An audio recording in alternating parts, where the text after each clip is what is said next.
In this video, I'm going to show you how to execute a read-only call using QuickNode RPC in N8n. This is a simple and useful workflow if you want to query blockchain data without making any changes on-chain. If this tutorial helps, make sure to hit the like button and subscribe for more N8n and automation guides. Let's get into it.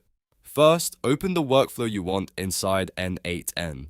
You can use an existing workflow or create a new one, depending on what you're working on. Once your workflow is open, head over to the Nodes panel. This is where you can add new nodes to your automation. In the search bar, type QuickNode RPC, then select the QuickNode RPC node from the results. After adding the node, look for the option labeled Execute Read-Only Call. This is the action you want for retrieving data without sending a transaction or changing anything on the network.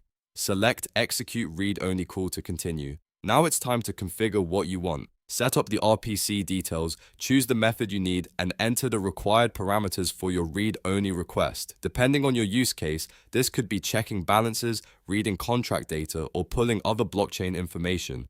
Make sure your inputs are correct because the node will use these settings to run the call and return the result. Once everything is configured, save your node and run the workflow to test it.